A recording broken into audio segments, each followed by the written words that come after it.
listening to only the best internet radio station in the world. Tomato podcast. Right, we're live. Live. Usually what I do is I introduce it, innit? I go like, ladies and gentlemen, welcome back to the Tomato Podcast, blah, blah, blah. But I don't feel like doing that today. But I feel like I should. So maybe I will. Okay, ladies and gentlemen, welcome back to the Tomato Podcast, episode 48, I believe. And this is a very special episode. And the reason why is because we are exclusively focusing and looking at one particular topic. Usually, for one of our guests who is brand new to the podcast, the other has been here once before, but I'll explain how we usually do things. Usually we cover a range of topics that have been trending throughout the week and we discuss them and we put our own interpretations, explanations, how we feel about those topics. We try and explain that using our own voices because we feel that the mainstream media don't have the types of... don't have the angles from where we're coming from. We consider ourselves very special individuals in this field. So that's how we usually do it. But today we are focusing primarily on Black Lives Matter, the movement that has been taking over the world throughout the last week, I would say. And yeah, I'm joined by a pair of very special guests. I've got on my left-hand side, sitting next to me, I'm going to get it right this time, Sadiq The Honest. Remember last time I said Sadiq The Truth? So I've got Sadiq The Honest with me, and I'm very, very, I'm very blessed to have another special guest, Suza. Did I say that right? Yeah, no, you said that well. Perfect. So I've got Suza on with me as well. And both of these individuals are black individuals who come from Somalia. Yeah? Kenya, Somalian, Ethiopian. Okay, fantastic. No, both. Say that again, sorry? Both? You're half. Both. Okay. Yeah. Brilliant. Mom and dad. Oh, that's nice. Oh, they're both half. No. Mom is Somali, dad is Ethiopian. Okay. Yeah. Pfizer did mention that. Okay, cool. And Pfizer's not here. Neither is Ihan. Thanks a lot, guys. Second week in a row, you've left me hanging. It's cool. We can discuss that tomorrow or whatever. I'm joking. Nah, they have a lot on their plates right now, so I forgive them. And yeah, me. So for those of you that don't know, I'm Bangladeshi. So I am of color, but not of African or Caribbean descent, which is important for this conversation. And yeah, we'll get into it, why it's significant. And hopefully what we hope to do is to cover all grounds, all corners of this debate. So I think what we should do first and foremost is have a conversation between ourselves and try and, I don't know, break the ice a little bit, you know.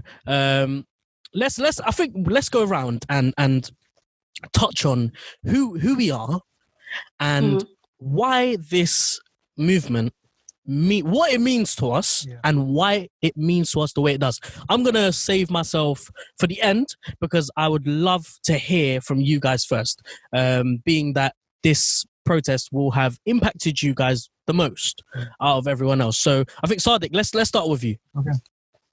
Wow. Okay. Yeah. So the thing is, it's actually like been a while thinking about this whole thing. Sorry, I can't hear you too well, Sadiq. Sorry. Oh, you can't hear me? Can you hear me now? Not so well. Oh. You sound distant. Oh, do I? Cool. Can you hear me now? Yeah, perfect. Okay. So we're gonna have to share mics. No worries. Yeah. Okay. So okay, sure. Yeah. All right. Okay.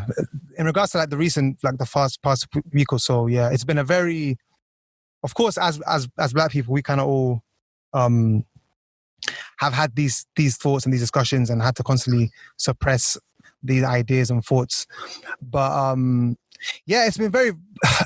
It's like I become a teacher to everyone. Everyone's got all my like non-colored friends. Like, they're all coming to me and asking me because, of course, they know how vocal I am in general about and I'm unapologetic of my heritage and my background.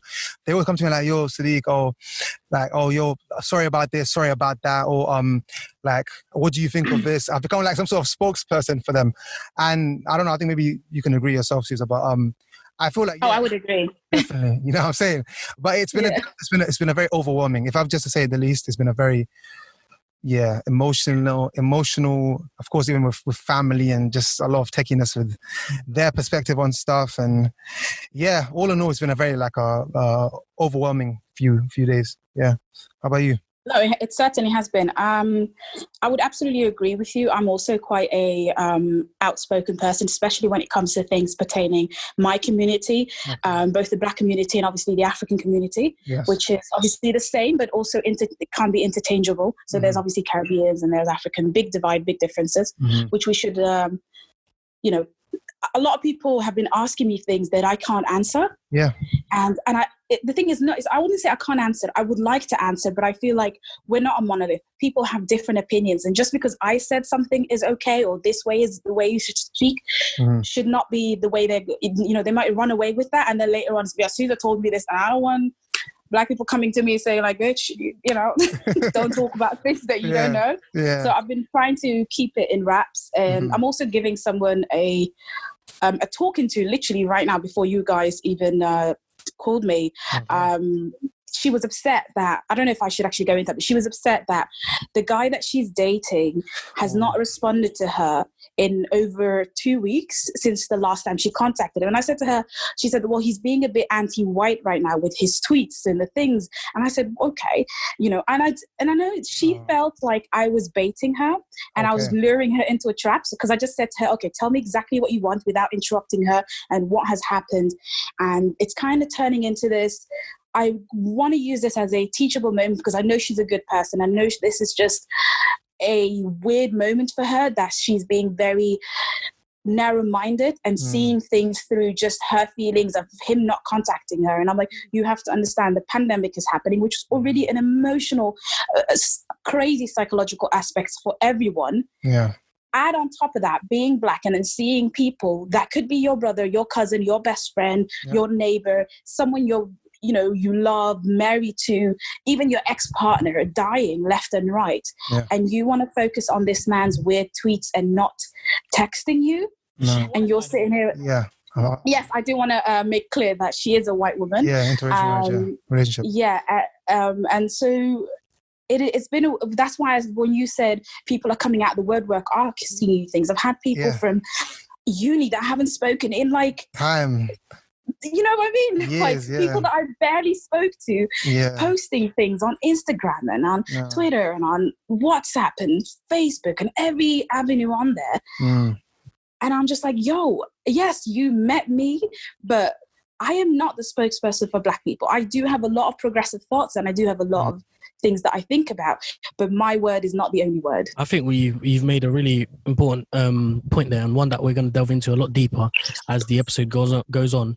This idea that a lot of this idea that there needs to be one voice, or there needs to be, but there are so many voices. There are so many chiefs. Yeah. That okay, maybe we should move on to me and how I feel about what's been happening.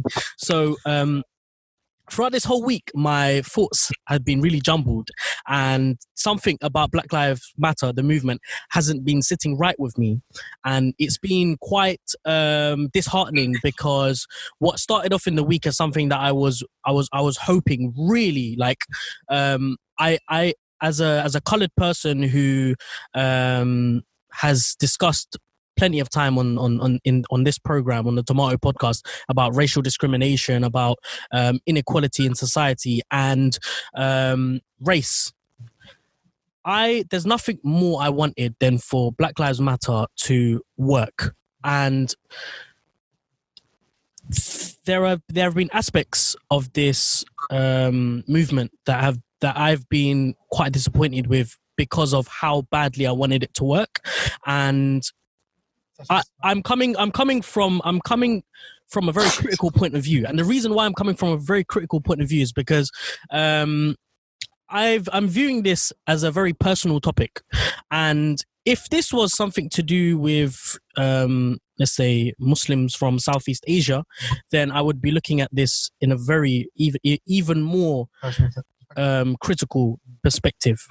But because of the nature of what's been happening in the last week, meaning that and we're looking at a group who's been subjugated to racial discrimination for years and years and years. And this is one point in history, one of many points, but in recent times, this is one point in history where the whole world is watching. Yeah. The whole world is paying attention. It seems like that. That's the thing. Yeah. No, that's why I was actually surprised. That's the one thing that kind of made me realize like how, because of course Black Lives Matter did not start this week. No. It's been about, I think, for 4 years now, the actual movement itself. We're at the pinnacle, right? Yeah. So it was actually like, to the extent that corporations, like big corporations, are coming out with statements and these corporations are like have never, and most of these corporations, I'm not even going to name a few, but have blatantly been like accused throughout the time of misrepresentation or of lack of representation of colored people, of black people, and they're coming out saying Black Lives Matter. It's almost like sort of a trend, and that's kind of the thing that's making me.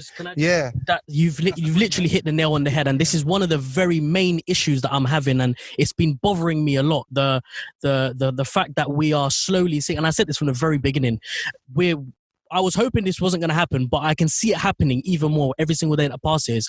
Black Lives Matter is becoming what Palestine is now, which is a fashion statement in itself. And the meaning is slowly disappearing. It's dissolving. And again, we will go into this as the discussion continues. But yeah, I just wanted to touch on, what I've been feeling towards Black Lives Matter, and that's a real sense of hope that it works, and hope that we're able to get the results that we are looking for, because this is just the beginning. Black Lives Matter could be the beginning to inequality throughout society. Inequality for me, inequality for people with different. But can I just say something? Yeah, go on. The point of Black Lives Matter is not to represent your voice or the Asian community or the Arab community or the Turkish or any other minorities. And you're allowed to have an opinion on things. Of course, you're a human being and you're allowed that. But you're not allowed to take a position in the Black Lives movement, because again, it doesn't center you or your community. And then the thing about mainstream, there is an importance to mainstream. If something is not taken into the mainstream, that movement fails. Yes, these corporations are profiting off of the backs of Black Lives movements, right? By saying, oh, we're Black Lives movements today, but they weren't Black Lives movements 3 years ago, 4 years ago.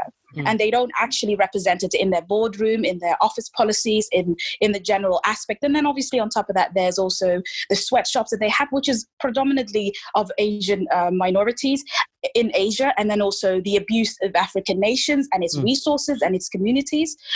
So Black Lives Movement is not for other groups. It is not to, obviously what we do helps and improves the lifestyles and the improvement of everyone's life, because obviously if there is control in the police and how their actions are, upheld in both by the law and in courts, does help everyone. So it does. And I'm not saying it shouldn't, and I want that, but I don't feel, and this is a big point that has been actually upsetting me about this whole thing, is people from other minority communities jumping in on this. You said exactly the whole Palestine movement thing, where it's now almost fashion statement, cool, fashionable. It's a fun thing to do. But here's the thing: do you see it happening? Same with BLM. People. That's what I said. The people in Palestine are feeling the effects of this. And they know how it feels. And we sit here and we argue on Twitter and Instagram and so on about this and this and that. But at the end of the day, mainstream is important. And if something is in the mainstream, it is harder to forget. So there's importance in that. But it does sometimes dilute the message that it was originally intended. But at the end of the day, it isn't my place to speak about Palestine, Palestinian lives matter or not. But it's besides the point, though, isn't it?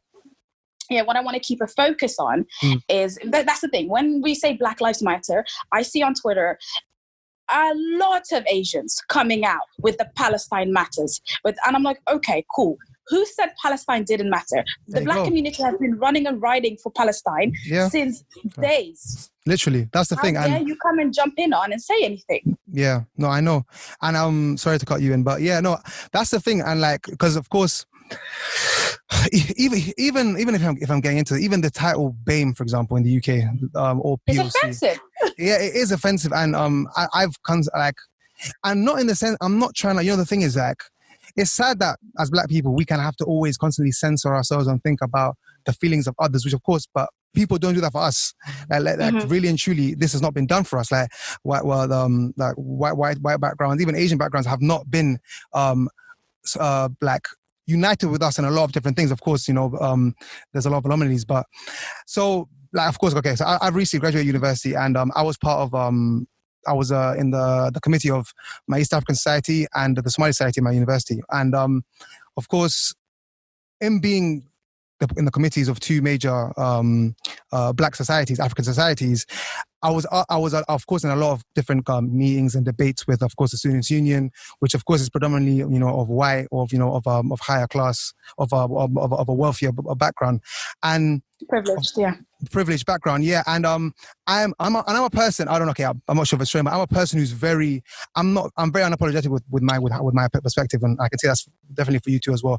I'm not afraid, and I feel that I have the competence to explain as to why and to clarify as to why I feel the way I feel and think the way I think about certain things. So, and I've realized that they find that very threatening. It's actually sad. Like, they find a Black voice who's unapologetic about their mentalities and who can speak eloquently and who understands both their perspective and what we go through, because of course we're experiencing that. And that's the thing, especially on social media. Okay, like Twitter, I'm not gonna lie to you, I just joined that Twitter like a year ago, and yeah, it's crazy. It just gives people voices that don't need voices, and people jump on this whole thing of, like, even the fetishization of Black men and women, like by online, like, like in rallies you're seeing people post. I'm not sure if you saw that, Farhan, but like people are like, I saw that. I know exactly what you're talking about already. I was so pissed off about that. But here's the thing: Black men don't help themselves in that situation either. Yeah, no, yeah, that's the thing. Here's the thing: you have a Black woman saying, hey, you shouldn't be fetishized to be humanized. Then Black men are online shouting and fighting Black women, saying like, okay, but it's just a joke, it's this. But here's the thing: jokes and little comments and little things being said, they all build up to a thought process, and it gives a certain picture in a person's mind. If I tell you that a person who's tall is always dumb, a person who's tall is always hypervigilant with their sexuality, you might personally not think these things, but if I put this message in you every day, slowly, here and there, at some point, whether it affects you or not, you will have these biases in your mind. They may not be in the forefront, but they will be somewhere in the back of your head, swimming around. Yeah.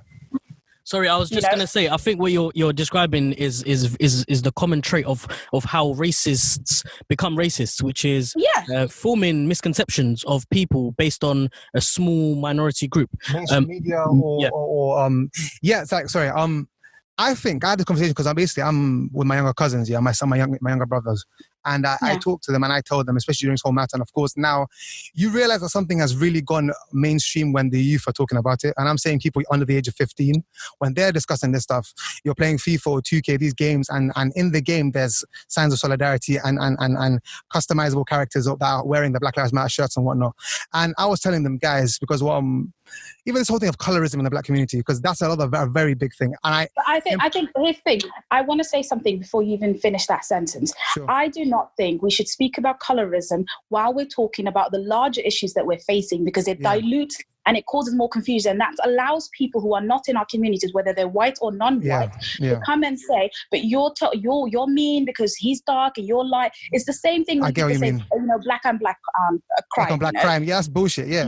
That's it's a very divisive and purposely that message is sent out to cause issues. I'm not saying colorism isn't a big problem, because I personally do not face colorism the way my sister, who is a much darker skinned girl than I am, who other Somalis often have issues recognizing she's Somali. Yeah. You see what I'm saying? Yeah, no, because I've had that as well. Do you see what I mean? So I try to not center colorism, which every community on the face of this planet faces.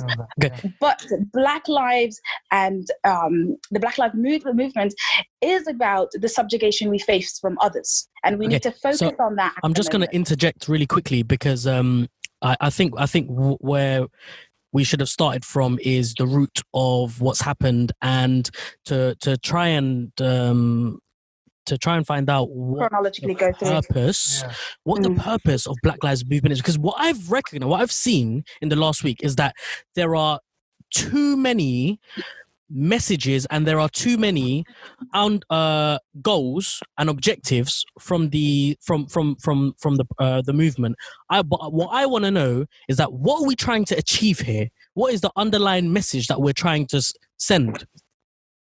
So, okay, if I may start, I feel that first of course, as you said, rightly so, we need to know the George Floyd situation was what sparked this global outrage, and what the African American people are facing with police brutality throughout history, which of course is prevalent across the globe. But of course, this case study was with the American, and in particular Minnesota, Minneapolis.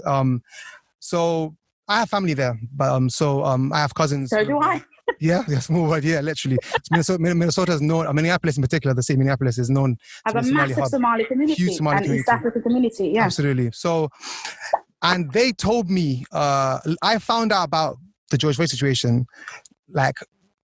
They told basically. I found out from them before I saw it on the British Mean. Me too. Same. Yeah. Exactly. Yeah. I found out from a lot of Somali family members who are talking about how bad it is over there.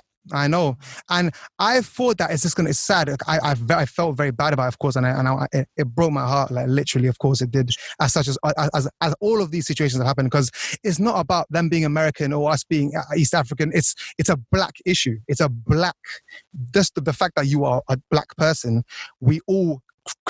This is our black brother. We all can sympathize with the situation, and I was like, it's sad, but I feel like this is going to be a situation that's going to go under the radar. The media is not going to pick this up. That's exactly what I was very afraid of that. Can I just make a quick point? Yeah, go on. Last week when this happened, I was on Twitter, and usually what I do is I write down a list of topics that we discuss during the week. I just have a scroll through, and I saw this trending, and what the first thing that I thought was, there's another black man that's been killed by police. Yeah. Am I going to discuss this on my show? Yeah. Probably not, because this is just another event that's happened. And what happened was it sparked out of control, and here we are. So you make a very... But the problem with the reason... So here's the reason why the Black Lives Movement at the moment has had the reach that it has had, right? It's been going on for about, I think, 4 years, almost 5 years. Yeah. Pushing on 5 years. So we have a global pandemic. Mm-hmm. So we are home. We're already frustrated and we're already exacerbated by the situation that we're in. Yes. Black people are dying at a higher rate, both in America and in the UK. I believe it's 4 times in the UK and 2 times in America compared to the white or Asian community. Oh, wow. Okay, so you have that issue. You're in your house. So what do? You watch TV and you go on the internet. Yeah. Okay, so you have a captive audience. Mm-hmm. Then before George Floyd's murder, it was Breonna Taylor. Yeah. Right. And black women were going really hard on that. But and again, there's a lot of misogynistic problems within, the male and female community at the end of the day. Yeah. So that was a silence thing. So then the Ahmaud Arbery story happened. Yeah. And, he was killed by those 2 people. Then it was the George Floyd. But the thing with the George Floyd murder is there was so many people who witnessed this with their own eyes, because it didn't happen with just 2 or 3 people seeing this. It was a whole street of people, because it was like on the American version of a high street, right? Yeah. So everyone was out, everyone could see this, and it was a catalyst for this pressure point that we were feeling. Black people were already feeling subjugated and upset. Then you have the pandemic on top of that. Then you have the economic hardship that people are facing. 40 million Americans are out of work right now. Mm-hmm. Again, you have a captive audience. Mm-hmm. So you have nowhere to go. This is the reason. It's, so Americans are seeing themselves dying, both in the medical field, both through this COVID-19 virus, then seeing the law enforcement and the government officials saying, oh, he died because he had underlying issues. Yeah. What is an underlying issue when you're suffocating me and I'm telling you that I'm dying? Yeah. And then people are like, well, you can't say, if you're dying, you can't speak. If you can't breathe, here's the thing. When you talk, you exhale air. No, so at the end, so if someone is suffocating you, you can most likely talk. Yeah. You can still say something because you do not inhale air when you speak. Mm-hmm. Right? Yeah. That was the pressure point of why this became such a big thing. People are at home. People are without jobs. Black people see themselves dying, and we organize. And when I say we, I mean mainly the Black Lives Movements. And we have to thank people who are in large platforms, who themselves are Black and who are not Black, who have also helped to push this to Twitter. And here's the thing, Twitter is a very important thing. As much as I hate that cesspool of an insane clown asylum, it is a very vital place where the news is uninterrupted. It happens as it happens. It's live. It's not like Instagram where you curate it and you post it, or on Facebook where you think about people seeing you. You do not, and that's the importance about Twitter, which is why so many movements go through Twitter. Because you stand alone on your words. You don't stand on how you look. You don't stand on how you appear. You stand on your words on there. Yeah, rightly so. I'm sorry. Let me just interject. Another point, another factor, even bring it closer to home, is the statistic that came out that a large proportion of the Black and as well as the other minority communities are more likely to are dying of COVID-19 as compared to their white counterparts. So that now being in factors, and people are like, why is that? A majority of the people in the NHS and the workforce are of minority and Black descent. And so why is that they who are in the front line are the ones who are dying from this as much as their white counterparts? It does not make sense. It's simple. So of course, we're not worthy of PPE. We're not worthy of a good medical system. Absolutely. We're not seen as humans where we have the same pain levels. We have the same, a white person crying or an Asian person crying has more people listening to them than a Black person, because they're used to our cries. They're used to us saying, okay, you're treating on us unfairly, you're doing this. And again, you have to remember, racism is beneficial. It's financially and socially beneficial for people to uphold. And you cannot separate the two. When people say, oh, why be racist? You can be silent. I'm being racist because it's socially accepted. I'm being racist because I can make money off of this. I'm being racist because I can get an audience. That is why you're racist. And the thing is, like, even to bring fire back into this, that there's one thing that, of course, the Black people, yes, but as 100% we go through this, and it's a primary thing for us, but as well as a lot of other minority people in situations that, like me, for example, let's take me. I'm a young Black man, of Somali descent. At the end of the day, it doesn't matter where I'm from. To the next person, they just see me as a Black guy. Just see a Black dude. You know what I'm saying? Like, just homogenizing us. Like, okay, so going into a shop, I'm going to be looked at. So I'm going to be checked. I'm literally just getting a meal deal here. I'm just getting a young, tuna sweet corn sandwich. I'm just walking in. I'm going to be, the security guard more time is going to be a Black guy. He's going to be a guy. You know what I'm saying? And he's going to follow me into this shop, and he's going to be behind my back. And I know I'm not an idiot. I understand. And at the same time, the person I am, and of course, I understand the way I was raised. And then the day you have to, it's very difficult, but you have to, just think the best of people until they give you a reason not to. So I'm like, okay, you might as well look at me. Let me just focus on my own thing and focus on what I need to do. Get my things, get the stuff I need to get for the house, and then I'll go my merry way. So he's going to follow me and he's going to check me. What are you doing? You're going to come follow me outside. What did you get? Do you have your receipt? I have to constantly always go and get a receipt, because I know that if I don't... Absolutely. I was literally saying that to someone. I said, I cannot go into a shop and look around and walk out without buying something. I feel completely suspicious. And I'm a Black woman. Yeah. So, there's even more. That's like... Sectionalism. Literally, there's this thing where you go... I went into... Hugo Boss. Yeah. This was just before the pandemic, and I wanted to buy a wallet for a friend of mine because it was his birthday. Okay. And I looked at the selection that was there, and I'm just having a look. Literally, I have money in my pocket. I feel secure. I'm not walking around just no money, nothing, right? Yeah. And this woman followed me from one end of the shop to the other end. And then I said to myself, go upstairs and see if she follows you upstairs. Because they had 2 levels. And I went upstairs, and guess who was there? Because she took the lift and I took the staircase. She was there waiting for me.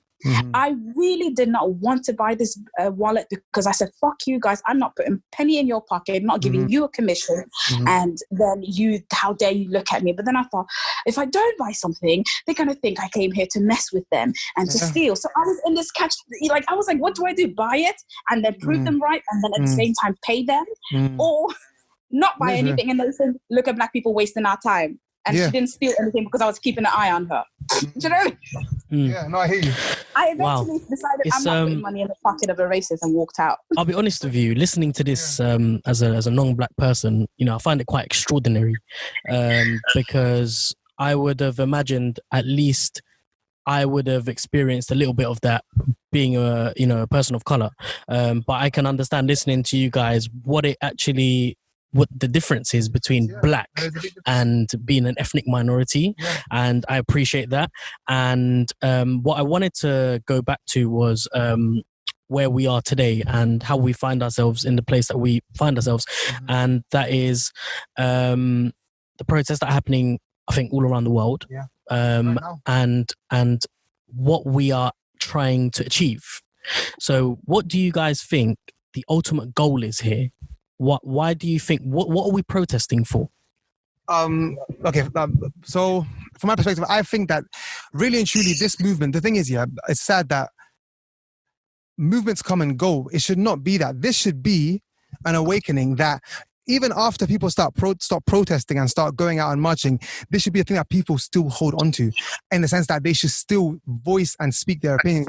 I think the general goal of this is just to show that, and it's sad that because it's a civil rights movement, we constantly as black people throughout history, whether it is here, whether it's back home during the colonial period and the slavery period, because at the same time I'm having these debates that people are disregarding colonization as equated to slavery. Where was it based from? You know what I mean? So I feel like it's just, again, it's a means of just trying to get equality in people's faces. Just let us be. So the Black Lives Movements themselves, the original intent of the creators, it was to demilitarize the law enforcement and the money bail situation. Because obviously in America, you go to jail, you have to pay to be out. But if you're poor and you don't have that $500 or $50 or 50,000, you stay in jail while some rich white guy or rich other ethnic minority can just walk out. Then they also want to end the deportation and the systemic attacks against black youth, black trans, gender non-conforming and queer folk. They also want the immediate passing of state and federal legislation that requires the US to acknowledge the lasting impact of slavery, colonization, and the establishment and the execution of the plan to address those impacts. That is what they wanted. Obviously, on top of the fact that they want black people to be not targeted at the level they're targeted at, whether that is both in their personal life or in their work life, and societally. That's the point of Black Lives Movement. But you have to remember, Black Lives Movement has their own chapter in different countries. So, for instance, the Black Lives Movement chapter in the Netherlands wants not only that, not only the things that the Black Lives Movement in America wants, but they also want, on top of that, the end of Zwarte Piet, which is Black Piet. And I'm from the Netherlands, so I have a lot of experience in that as well, and also knowledge of that. That's Crazy what they want. The UK, that's tradition. It's a tradition, isn't it? That's what they say. It's a story. It's a party. I've been fighting them my whole life. I've given up. No, I feel you. No. But I still protest. I still do it. I just stopped talking to them. Then you have the Black Lives Movement chapter in the UK. The chapter in the UK wants to have to stop the whole stop and search thing. They also want to make sure that, so in the UK, so for instance, in the UK, 0 police officers have been convicted of crimes against their detainees. So that's you or me or anything. But yet we have a murder rate of 1,700, I don't know what the number is, I have to look, like nearly 1,800 people have died at the hands of the police. Right. And to be specific about the UK chapter is that the UK uses the same force, the same level of intimidation as the American force. The only difference is the UK simply does not allow firearms. So when I felt... And they use that as a big point as differentiating us. They use that as a big point. Sorry for cutting you out. But absolutely. Which is absolutely nonsense. When Olaseni Lewis, who was 23 years old, died in 2010 after he was restrained by police officers in the London hospital. Can you imagine being restrained in the hospital? So 6 police officers were the cause of his death. The excessive force was used by 11, and only 6 of them were charged and were cleared of gross misconduct. The rest were not charged. Mr. Lewis just died. He never regained conscience. He had 2 prolonged moments of being restrained, one at 10 minutes and one at 20 minutes. How does a human being survive that? How Impossible. it's impossible. You can't. And You can right. yeah, Then that's you the have thing. Jimmy. Then you have Jimmy Mubenga, who was 46, and he died in 2010 as well. The last thing he was heard to be have saying was, "I can't breathe," to 3 of the GS4 guards when he was in a flight in Heathrow, being restrained by 3 immigration officers who suffocated him to death. Have any of them been arrested? No. In 2017, Rashad Charles lost his life in Hackney, East London, after being restrained by police officers and choked with a packaging of caffeine and paracetamol in his mouth.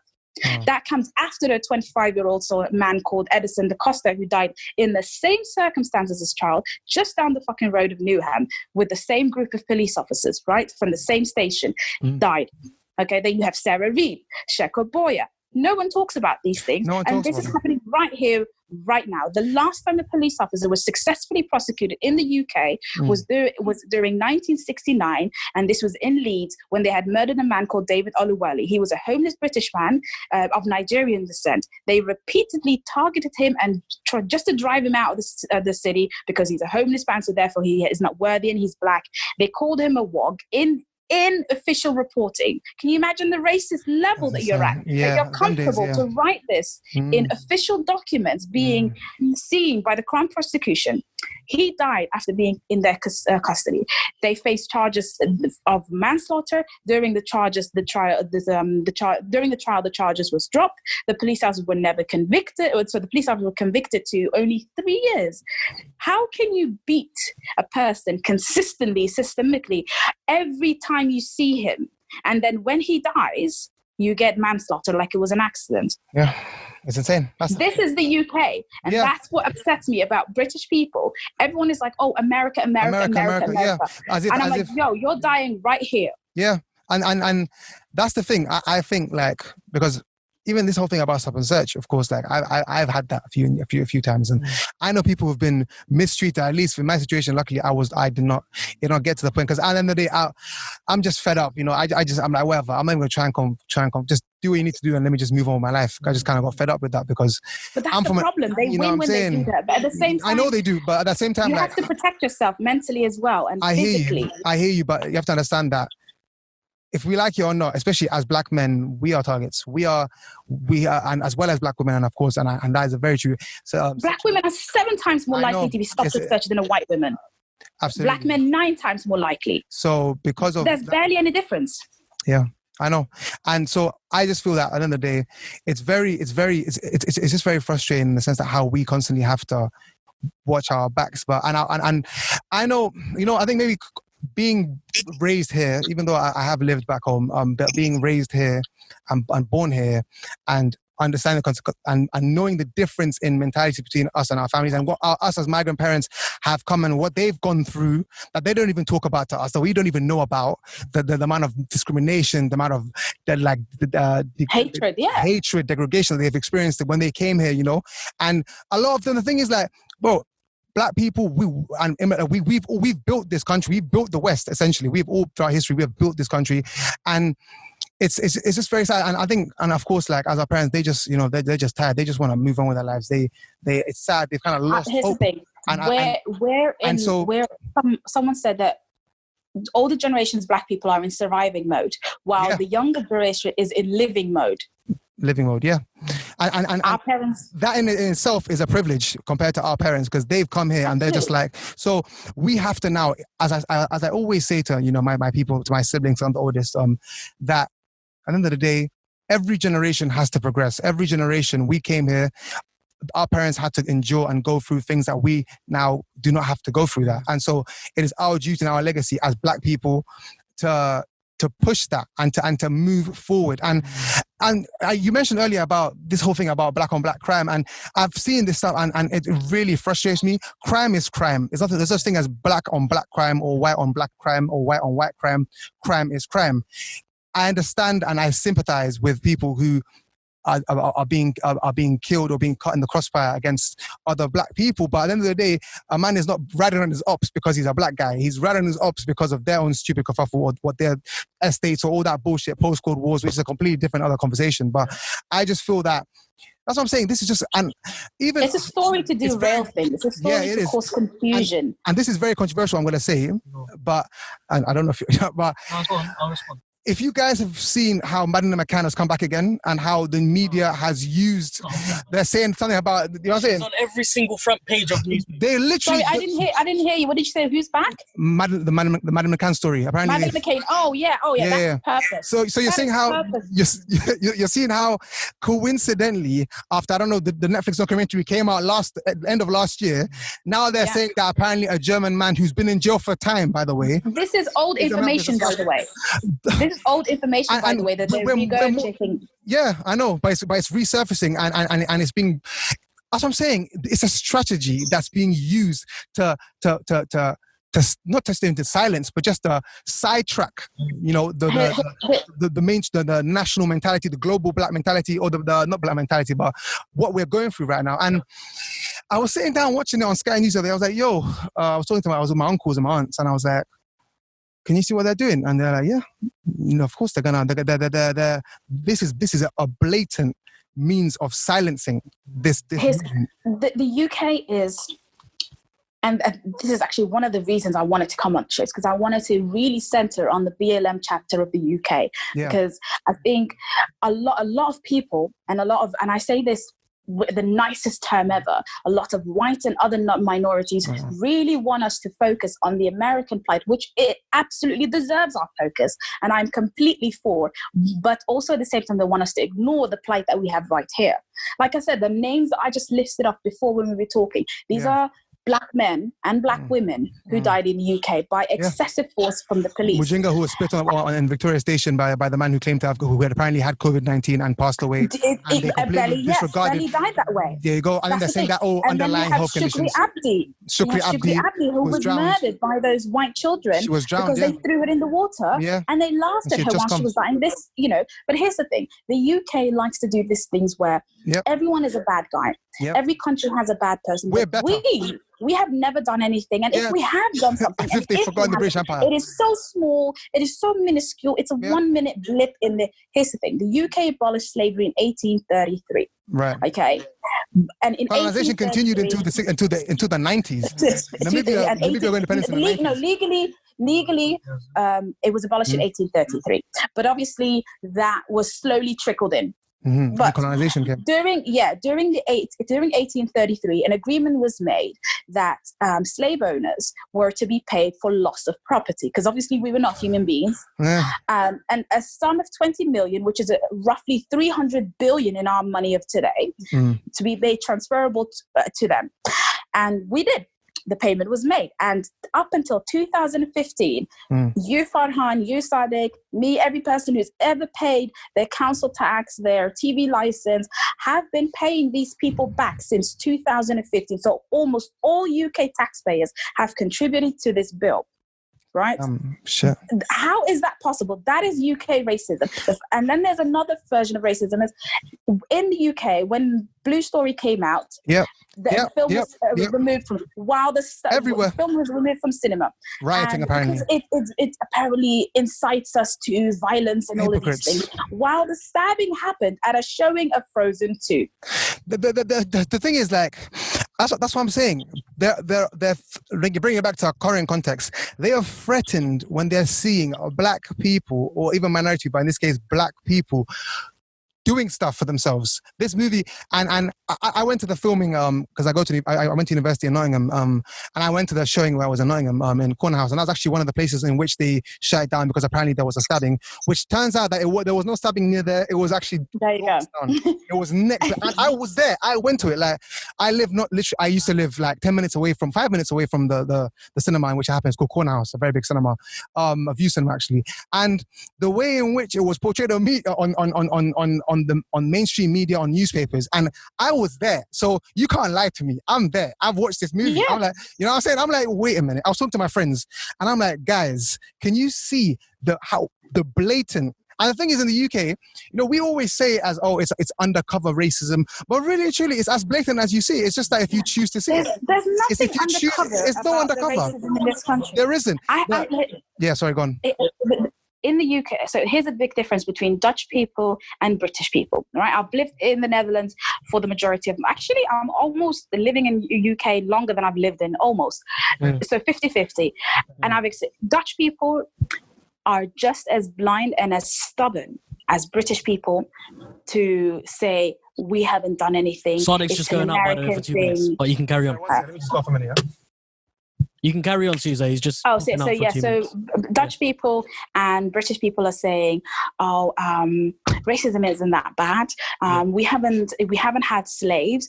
Here's the thing: literally the system of slavery and the economics of slavery and the economics of racism has been made and set by Europeans. Mainly British people, but the European brethren have helped.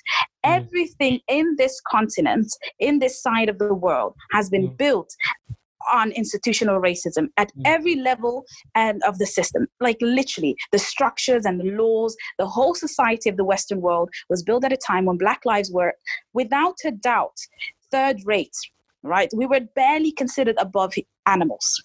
Right. Yeah. Then you obviously had the subjugation of the East, where Asians were obviously also overworked, and the colonization of India and Pakistan and Bangladesh and so on. So, and they were second-rate lives.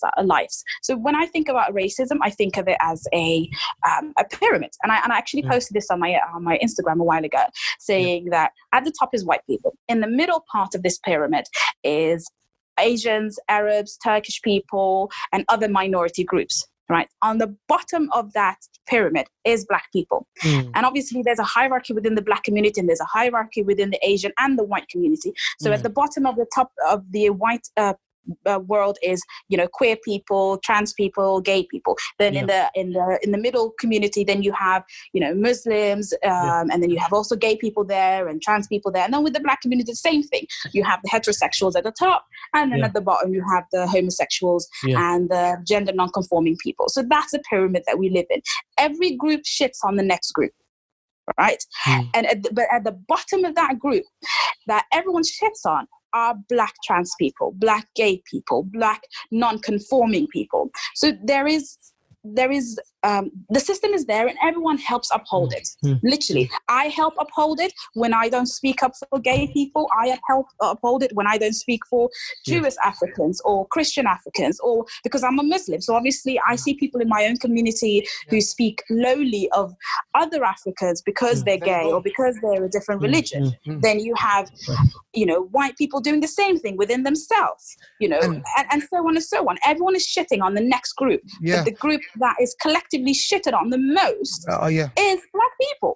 That 100%, and that's actually I love that's actually a nice way of spearheading into the next conversation about this idea of the Muslim community. As all three of us are from Muslims and Muslim backgrounds, we have this whole thing about how Black people in the Muslim community get it the most, and it's sad because the other day I saw this tweet about people atting Islamic Channel, Peace TV, all these Islamic corporations, about how their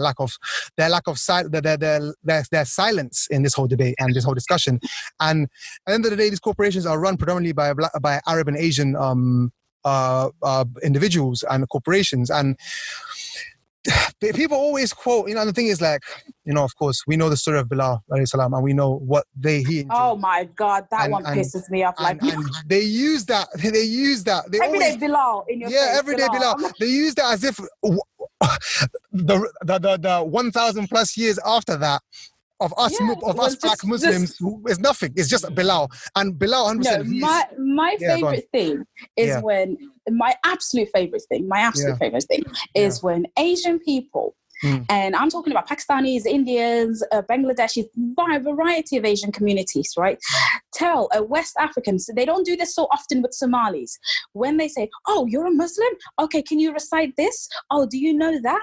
Test your knowledge. Islam was in Africa before it was in Asia. How dare you question us? If anyone needs to be questioned, is you. Yeah. Because you're literally the last group who joined Islam. And you want to ask one of the first groups that actually joined Islam, whether it was through the colonization of the Arab slave trade, or whether they chose to be Muslim themselves. At the end of the day, they are Muslim. And you're telling him, Bilal, oh, there's no racism in Islam. Okay, then why do you call me Abid? Then why are my people, specifically Somalis, dying in Libya on slave auctions and having their organs harvested?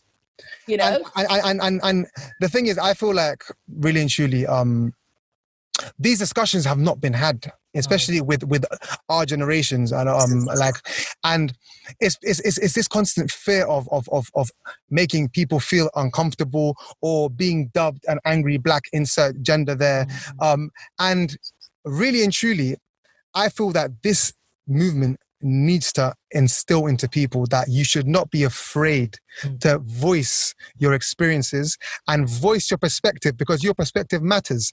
At the end of the day, if you're in this world, we all need to be able to live our lives and to do as we please. So if we constantly have to worry about of displeasing this next person or getting techie with this, I've cut off so many people in these last 2 weeks that I've not cut off in my life. Yeah. Leave unfollowing people on socials, man. I've had debates. I've had let me give some context. I lived in Kenya for a bit. My parents are Kenyan Somali, so Somalis from Kenya, and I went to school there for a bit, actually, for like 5-6 years, actually, for a while, actually. And my schools, the school I went to was predominantly, it was a Hindu school, so it was predominantly like Indians, Hindu school, And I was there, and then after that, I went to a Turkish school, actually. Okay. And as I was there, and especially when I first went there, the constant thing that, because I didn't really feel settled when I first went. And maybe, of course, it was a culture shock and whatnot, but at the end of the day, I've always been in true connection with both my Kenyan and Somali heritages. But I looked and I went back and I just did a lot of reflection, as all of black people have done. And I did a lot of reflection, and I realized that the reason as to why I felt so uncomfortable was because I was being discriminated against in so many different ways. You're the minority. There you go. They singled you out for it. But in a country that black people are the majority. So that's the thing. And Yeah. I was like, okay. And people were reaching out to me because I'm a person, I know I'm not an idiot. If I see something's out of order, I'll put it there. But at the end of the day, I'm not trying to I'm just going to do what I need to do. I have my own mission and my own purpose in this life. I'm just going to go for that. But people are coming back to me, old acquaintances or old people used to to confront me and to say these kind of things. They DM me and they were like, "Oh, yo, bro, I hope you're feeling well," and all that stuff about this stuff, all feeling techie, or all feeling like nervous and insecure with how they're speaking to me. And I'm like, what are you expecting me to explain to you what you've done to, what you did to me? Because you're coming on a thing of they've realized they want me to say it. They want you to absolve them. You get what I'm saying? Say, oh, it wasn't your fault. You were a kid. It wasn't your fault. I forgive you. And of course, at the end of the day, we're Muslims, we forgive and forget. By the end of the day, you know what I'm saying? It's long. Yeah, I know. It's long. It is long. I know. It's hella long. You can't forget, because at the end of the day, I'm reaping. I'm experiencing the backlash, not even the backlash, but the after. No, you after experience racism. They learn about racism. There you go. That is not the options. You live it, and they want to learn about it. Yeah. So they were coming back to me on a say what you need to say, and I'm like, I said it point blank. Period. I got what they were trying to do. I was like, yo, first and foremost, you don't even deserve my response to this. I do not need my breath. I don't need to waste a single breath on explaining to you what you put me through and what you did. For you to come to me now, that's guilt eating you right now. That is guilt. That is your reflection. That's you being on lockdown in your ones in your room, deep in shit. That is on you. That is not me. I do not have to be the recipient of that burden. That is your burden that you impose onto yourself. And so if you want to, I forgive you or whatever, you're not getting that. But at the end of the day, I hope this is something that you teach to your siblings, that this should not be a case, because this is something that I used to go through. And at the end of the day, even being that's a whole different question. That's more about nationalities and whatnot. But even being a Somali in a country that's predominantly not Somali and feeling that outsideness, but that's another whole different debate. But yeah, just this whole thing about, people coming back on a guilty vibe, or not even on a guilty vibe, but now I'm trying to hear your perspective. Now you're trying to hear my perspective. Because it's lit to do that. Yeah. It's not just lit, it's also like you're deeping what you've done and how you've behaved and how you might have been perceived by another person. Yeah. But I when you said about the whole being in a Hindu school with in a country where it's predominantly black. Yet there's a Hindu Asian community schools. Yeah. I'll say one thing. There's a lot of Indians. A lot. Yeah. Oh yeah. There's a. They've been there since they came during colonization. The real. That was ages ago. But yeah. When I look at African nations, and I think if we implemented half of what we receive from the rest of the world, I think the majority of the world would have started a war on us a long time ago. So like Indians and Asians have the benefit of doubt for white people.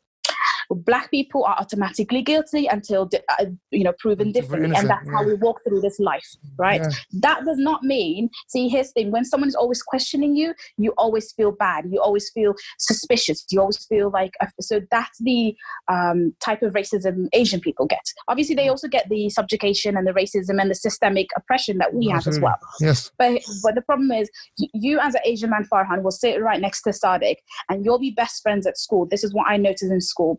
And you would not invite Sadiq over to your house, but your friends would be techie. Because your parents would be like, you've hit the nail on the head. You've hit the nail on the head. And I have to be honest, because one of my best friends is actually Somali himself, and there's always been an uncomfortable vibe around my parents and my Somali friend because of the simple fact that he's black and he's Muslim. but he's Muslim. Yeah. But this is the problem, and I really want to get to the root of why this exists. So because you don't. Here's the thing: when you see, so here's the thing: when you're rich and you're walking down the street and you see a poor person, what do you see? You see, oh my God, I feel so bad for him. But then you also say, thank God I'm not in that position. Yeah. Thank God I'm not like him. Thank God I don't suffer and I'm begging here. That's the Asian versus black plight. It is. You see me getting beaten down on the street. You see me getting abused, and you're like, shit, I know I have it bad, but I don't have it that bad. So thank God. So let me shit on him. She's right. That is the mindset for a lot of Asian people I've noticed. And the solution. And then it's like, I'm not racist, but your mom is like not inviting me to the house and I'm your best friend. Yeah. And the solution to that, because I've had this situation for my whole life, even leaving Kenya, but I'm from a predominantly Asian area. I'm from Hounslow in West London. It's a very, Indian, Sikh. And I think the real solution to that is these generations coming after that. Exactly. Changing that narrative. That's it. That's a lie. That's a lie. Unfortunately, I'm sorry. I absolutely believe that as a lie, because yes, they're a little bit better than their parents. They're just a tiny smidge better. But yeah, you have Asian people on YouTube, on Twitter, on whatever social media, whether they're in real life or on the online, talking absolute shit about. That's very true. But what are they? And then what saying, are they? At the end of the day, this ignorance is a disease, first and foremost. So ignorance is not a disease. A disease is something that you catch and you have no control over. That is a disease. Ignorance and stupidity and racism is an active choice you make. Absolutely. You choose to stay dumb. You do not learn something. That is not a disease. You're not born. No one is born racist. Yeah. You it's an active choice. You're born into racism, but you don't.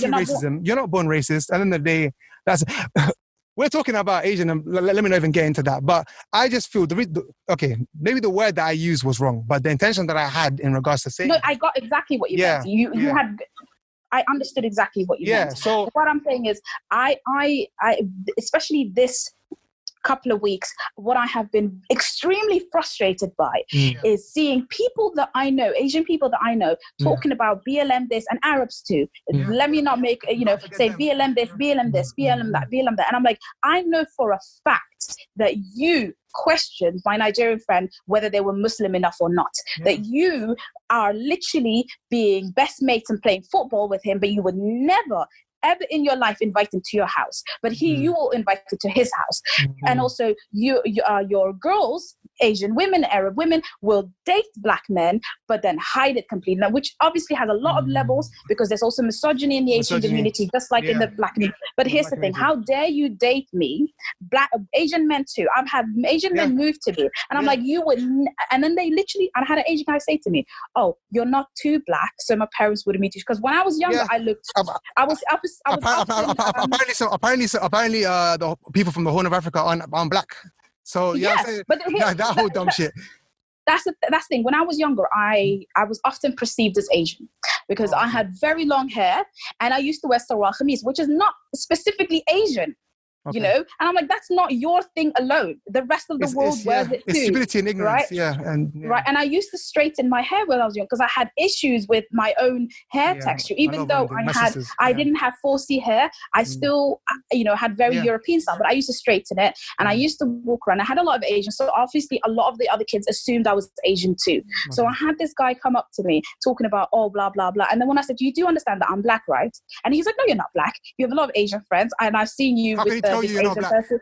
Yeah, and I said to him, let me tell you something, mate. I can count my family back to the 8th century. There you go. Because Somalis have a long ass history and we remember that shit. Yeah, you know, it's in our names. We know our names. Yeah, our names I can go back to the 8th century and I can tell you that my family is black from the beginning to the end. Yeah. I am black as black can be. Yeah. You know, where I'm a different ethnic minority than sub-Saharan Africans, but I am an African and I am black. And he was like, okay, well, you know what? You know, if we would have to have kids or things, I wasn't even interested in this boy. Yeah, but this is what he was saying to me. And I just looked at him. I said, you know what, thanks for the feedback. Alhamdulillah, you take care. And I just walked out.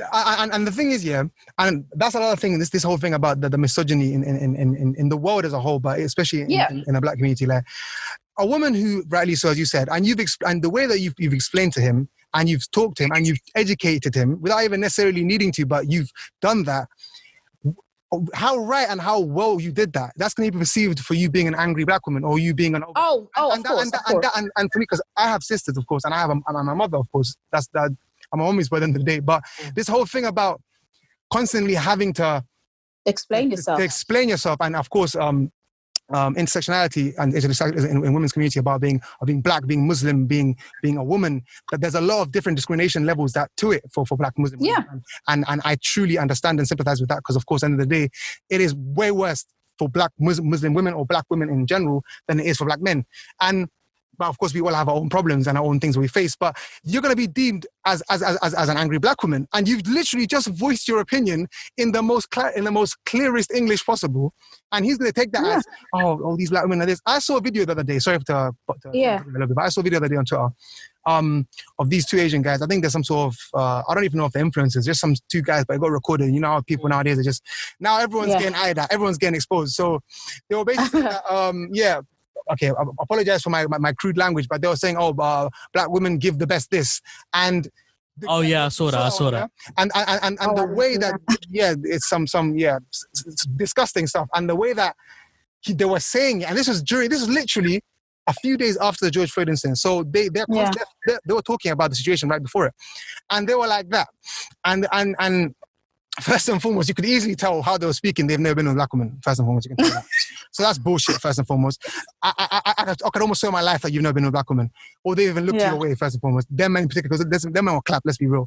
But anyways, them as individuals. But really, truly, like, I saw the comment section and I was seeing people saying, like, basically, okay, go find who they are. And they found who they are, of course, you know how the internet is. They found who they are. And these guys... Twitter will always find you. You, man. They reached statement. I think they're from the Midlands, some in the Midlands. And they were basically saying they apologize, of course, all that stuff. You always apologize when you get caught. We do not mean that. I have best friend. They always say the card of my best friend is black. My best friend, my brother, my cousin, my neighbor. My cousin, my dog. My second cousin, twice removed, is half Nigerian or half whatever. And...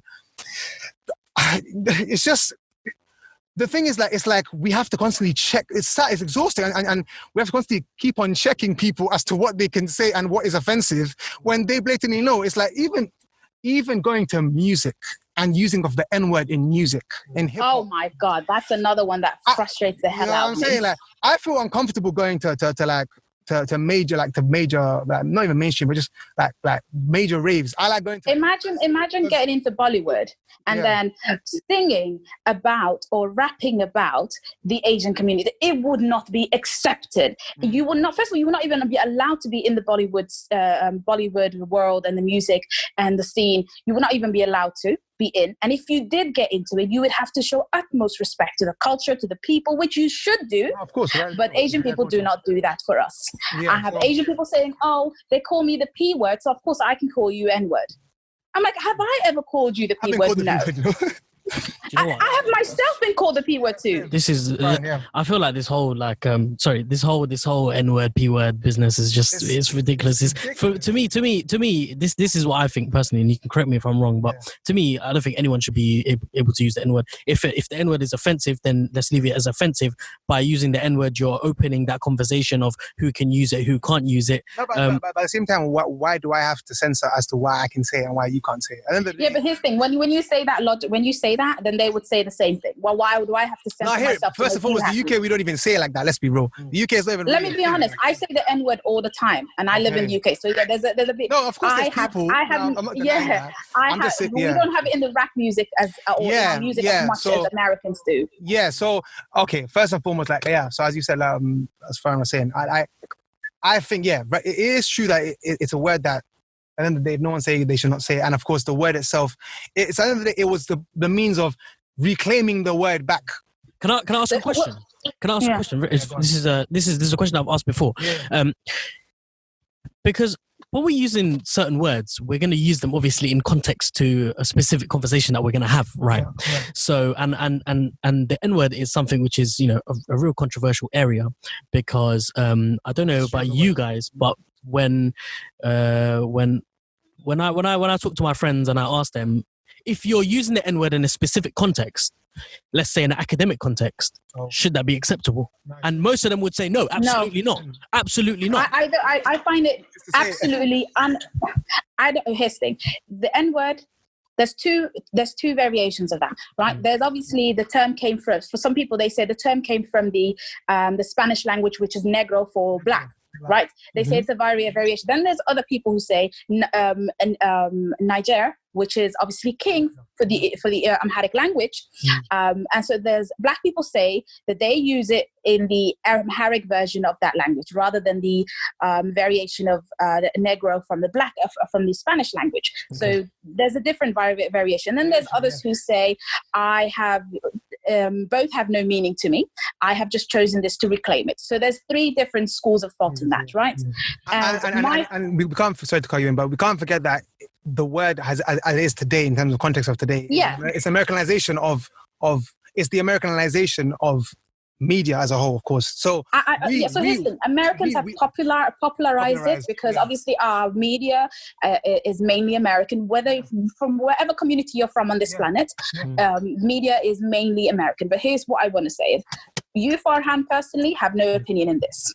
That is something you need to accept. Whether we're allowed to say it, whether we should say it, whether we shouldn't say it, how we should say it, whether context it is, that is not a conversation you should be able to have. Because I do not have that conversation in my head about the P word.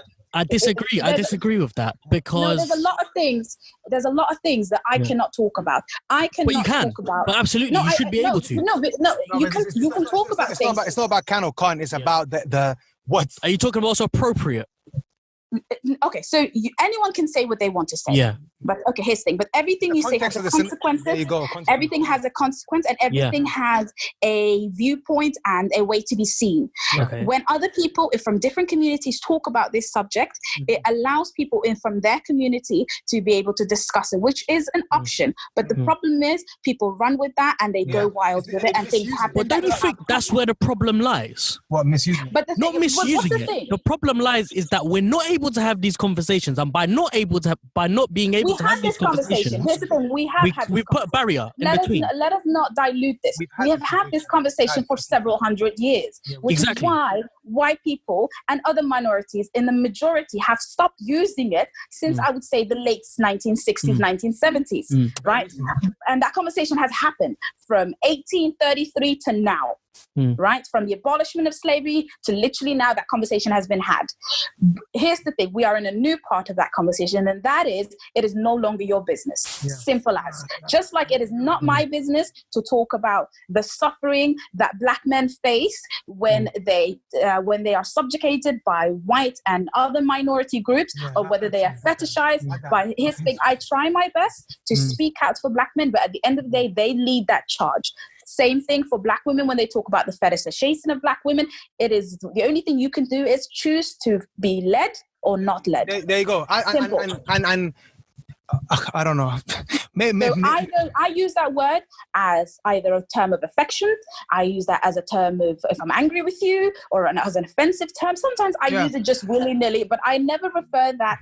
I personally do not use that term when I'm around people who are not of my community. No, of course, I limit my use of it. But at the same time, because it gives them courage leeway, to say it. Ideas, encourages the I absolutely do agree with you. But in my context, I tend to not use the word, just because of I understand the history of the word in the context of whether it's about from the Spanish meaning or from the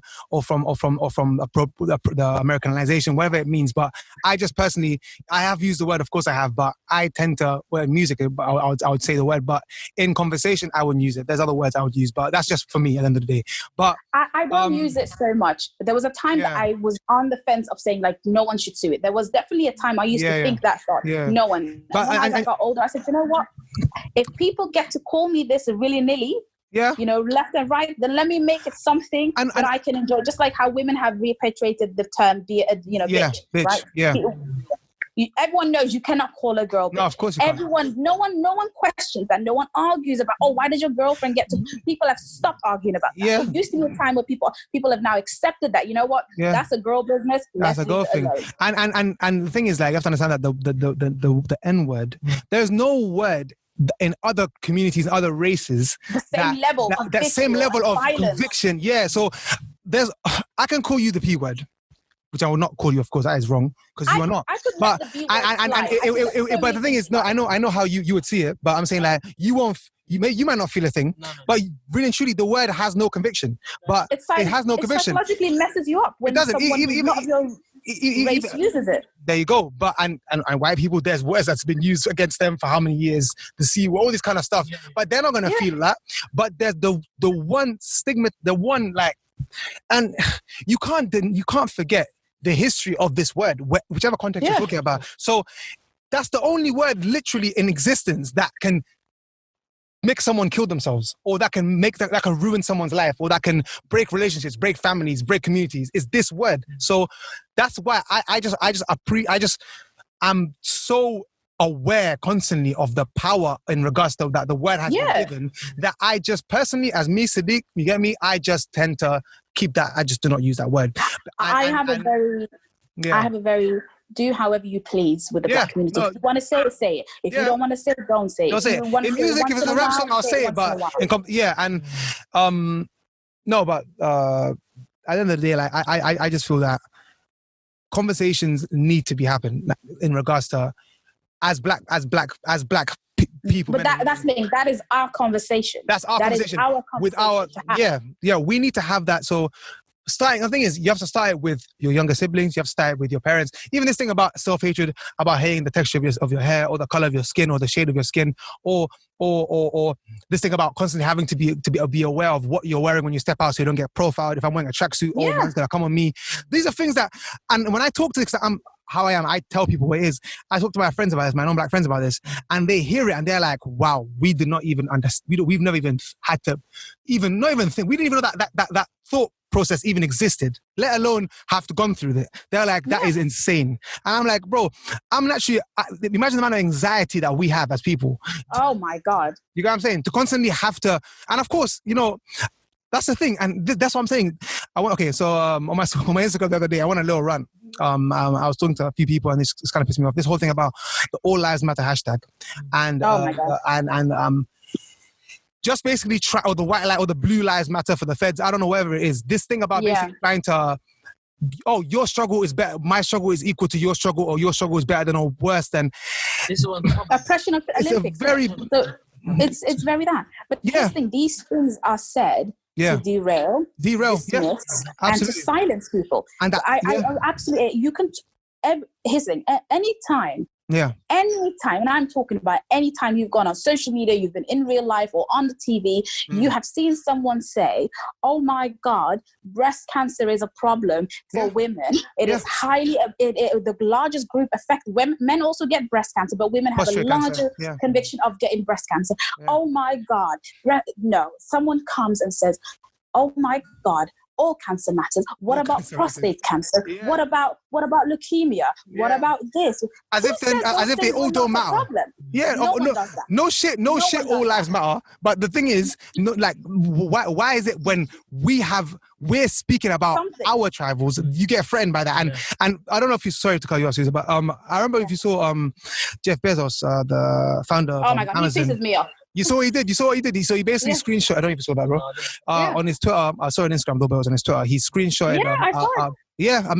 An email conversation that he had with an angry in court customer. A customer, You know what I'm saying? A white lady was saying basically, because of course his whole being vocal about supporting the Black Lives Matter movement, which is fair enough for him. But her basically saying that she finds it offensive and finds it you're basically isolating the reductive other. about white people being killed. Yeah, all of that stuff. And blah, blah, blah. And making it basically something that isn't. And I'll give it to him. I respect how he responded in saying that, of course. It was performative, sorry. It was. It was. Absolutely it was. I have a 20-year-old son. And I never worry about him being outside being choked. But yes, you're absolutely right, Jeff Bezos.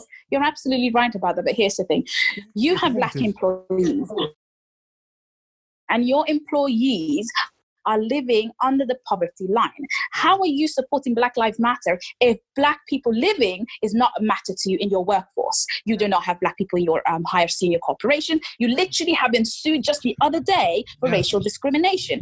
Minneapolis and Minnesota has a large Somali community, which is the largest group of organized unions against Amazon, because the largest workforce happens to be Somalis, and Somalis have one thing going for them, that obviously we have many things going, but one thing extra going for us is the fact that we are able to organize quickly because of our tribal systems, right? Yeah. So they use that ability to organize against Jeff Bezos and the Amazon warehouses, and they were able to shut Amazon down. And then he went on and had his staff come out and harass Somali warehouse workers and other Black minorities who work for him. Yeah. And then he says Black Lives Matter. What does it matter if you do not pay me a livable wage while I'm starving, but you want to type on the internet Black Lives Matter, but you're not putting the necessary food I need in my belly, nor are you giving me the money to be able to buy that food? It means nothing. This is why I have absolutely no problem with shutting these people down and saying like you're being performative. Like, what's the point in all of that? Yeah, wait, Fran, you want to say something about the project? Yeah. It really upsets me. No, it's been really insightful listening to you guys. Sorry, being non-Black and from an outside perspective, at the beginning of this protest, what I might have misunderstood is that the protest was to eradicate racism, was to reduce it. But having this conversation with you guys, I feel like I've come to a better conclusion that it's not about getting rid of racism per se, but it's about raising awareness within the Black community so that you can empower yourselves into, becoming not better, but sort of overcoming the stigmatization of white racism against Black people. Yeah. Have I got that right, or? In some cases, yeah. You've gotten it. Of course, there's a lot of things that entail in regards to why this is a thing right now, and which we've spoken about. But no, I think as being a Black man, having, let's say, you being my friend, or me having non leave white people, even just other minority people and I know that this, especially in the UK. The UK is a very classist society, and classism is a means in which people divide and conquer. And so I understand that. I am aware that, of course, people are going to have unity in that. But at the same time, we have to understand that the way that you're sitting here and listening and allowing us to come on this platform and to speak about this and to talk about this shows that at the end of the day, that's how we understand each other. Because if me and you sitting on the block just talking, we're not going to talk about this. But then we're just going to talk about other stuff just to avoid confrontation or to avoid tech situations. But now, because we are here and you're open, and I appreciate that. At the end of the day, I'll give that to you, that you're listening. And you're the thing is, you can only ever heal a wound if the scar reveals itself. Like if you see where it's there, you would never know where it's there unless you say it. So when you say something techie, or you say something that me and Suza disagree with, or Black disagrees with, now you're learning, and you're like, oh, okay. And when you accept that, this thing about people, getting defensive when they're being corrected about something they don't know about is very, very jarring. And that's you're not going to survive on this earth. Even in other contexts, if I do not know something, I have the humility and understanding that I can learn from anyone. I can learn from my younger brother who's 13 years old, and I can learn from my grandmother who's 85. At the end of the day, in our context, for you now to listen and to understand that and be, okay, cool, I get this now. Let me now it will be your duty as a non-black person to now go and further your knowledge of what you've heard right now and the points you've heard right now, but to take it back home to your families, whether it's to your parents, whether it's to your, and of course, there at the end of the day, you can't unbend a broken a snapped leaf, or you can't teach all new tricks. I get that, but at the same time, just to show that I am for this, I understand this. I understand and I've seen what this does to people. And at the end of the day, even if it's a small, I think they were all blips on this small map that we call the earth, but I'm going to make my little difference in my life at the end of the day, because it's a movement, but we have to look back. And a lot of people have been taking breaks off social media, I know, and just to try and just recollect and just understand Black people, how we're going to apply this into our own lives, whether it's in our careers, whether it's in our social lives, whether it's in our romantic lives. And ultimately, it's all about that. It's about how am I going to apply this in my own life, and how am I going to use this and use the momentum that this movement has brought to better myself. And of course, I know it's very frustrating, this whole us having to always take the high route and having to be better, there's rainbows and sunshine, because it's not like that. I get that, but just because you have to understand this whole movement, it's really draining to us Black people mentally, and for me, I'm not Black. You're not Black, so it's very and this is not draining in the sense that I don't want to talk about it, because I'm very passionate about this and I'll talk about it for days. It's just overwhelming. It's like, why now 50,000 people that I've known my entire life are coming to me and asking me the same types of questions when you've known me most of my life and you've never asked me these questions? So, and you're expecting me, and now I'm aware that because now you see me because I'm Black, you're going to see me in your life, in your own weird context, as a spokesperson for Black people. And I'm aware of that. I'm fully aware of that. And so I now have to be careful with what I say, because, and of course, and that's sad, because I have to constantly censor myself and not express the true emotions and the true thought process that I actually have, which is the realness. But because just to understand that I know that there's varying perspectives, because at the end of the day, I'm an individual person. How am I gonna, me and Suza gonna have different, we're both Black people, we're both of Somali heritage, we have Somali heritage in both of us, but we're both gonna have different perspectives. We're both different realities, different contexts. So at the end of the day, I just think it's just that listen, don't try and fight it, don't try and at the end of the day, we've supported every other movement that comes, and it shouldn't be a thing of my movement's better than your movement or your movement. But this is our time right now. Can I just make clear that the Black Lives Movement has a real concrete plans and requirements. So you said, what does Black Lives Matter need or want, or what's the point of it? Yes, of course, it includes racial equality. It includes the conversations that need to be had between Black people and white people, and Black people and other minorities. But the most points that you can focus on that they really want change and that they are actively fighting for is the systemic oppression from law enforcement against the public, the Black public, right? They want to demilitarize the law enforcement. That is one. In America, you have obviously the bail system set up. They want to end that system. They also want to end deportations for Black minorities and other community groups too.